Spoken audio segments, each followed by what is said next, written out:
مې راټول په خپل بابا دی ما ته هر وخت چې په دعا دی شکرګزار د پاک الله دی او ځکه هر ځای کې سربالا دی د سیال بابا دی الله دغه شندرینه د خپل والد صاحب سره ولاړ یم د هغوی د چینل لپاره به تاسو سره څه شعرونه ریکارډ کوم خو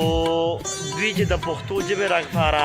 کومې هلې ځلې شروع کړي دي نو دا د ستاینې وړ دی که زه یې هر څومره ستاینه کومه دا به کمه وي د خپل والد صاحب نه به یو دوه تپوسونه کوم یاره بابا دا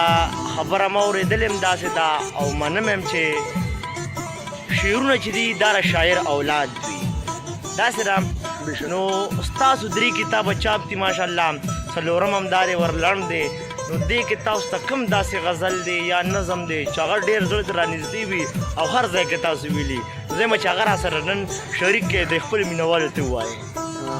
سیاله ستړی مه شي او په خیر علي او کتونکو ته هم په خیر علي ویم دا خو یې راباندې ډېر ښکلی سوال هم وکړ او ما غوښتنه هم د الله نه کوله چې سیال دی په ما لاسې سوال وکړي چې د هغې ډېر ښکلی جواب ورکړم ته څونه ښکلې زلمی یې څونه ښکلی دی کې د څوارلسم سټوډنټ دی ورسره شاعرین کې خو زما غزل دا ډېر زیات خوښ دی وایي والله که بیا هغه دوران راشي والله که بیا هغه دوران راشي تیرې ځوانۍ پسې ارمان راشي وجود مانده و ګیره سپینه زما اوښکې په مخ لکه باران راشي والله که بیا هغه دوران راشي تیرې ځوانۍ پسې ارمان راشي وجود مانده و ګیره سپینه زما اوښکې په مخ لکه باران راشي دا غزل زما ډېر زیات خوښ دی الحمدلله ستا ویښته مکمل تور دي ګیره دې توره ده زما ویښته خپل کلر کې دي خو د ګیرې له زه کلر ورکوم ما پرون په خیبر نیوز باندې یو ډرامه کته هغې کې ما یو څو پاټه وکتل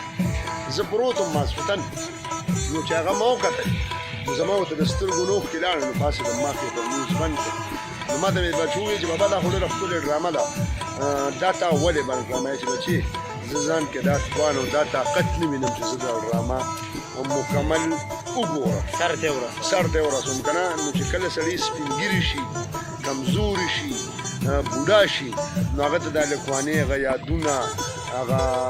لوبې د مور غېږه مور د پلار خبرې الحمدلله ته نن پلار سره ولاړې په دې باندې شکر وباسه که زما نه لاړ شي نو مور خوا کې به کښېنې خو که موږ لاړ شو نو موږ به چېرته لاړ شو موږ به د بچو خوا نه لاړ شو او بچو سره به کښېنو په ژوند کې دا یو کمی ډېر زیات محسوسوم ډېر زیات په الله یقین وکړه زه وایم چې زما مور پلار ولې نشته په دې ډېر زیات خفه یم ډېر زیات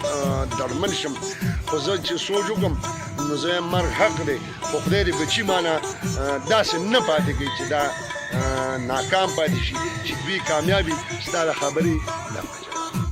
څنګه چې تاسو وویل چې ما کې بیا د ډرامې کتلو توان نو زه به داسې ویم چې ما کې ستاسو د خبرو د اورېدو باقي توان نشته خو تاسو ته به یو دوه ټپیزې ووایم چې که مرور اشنا پوخلا شي د ژوند تیارې به مې رڼا شي هسې نه یارانه جدا شي چې مسافر دی بیا به راشي او د تور خورو مسافر کله راځي نه ستا به رضا زما په ننګ وي ډېر که غمونه مې تر څنګ وي زما نفرت صرف د جنګ وي څوک چې د مور په دوا رنګ وي که ډېر بدرنګ وي خدای یې نه بدرنګ وینا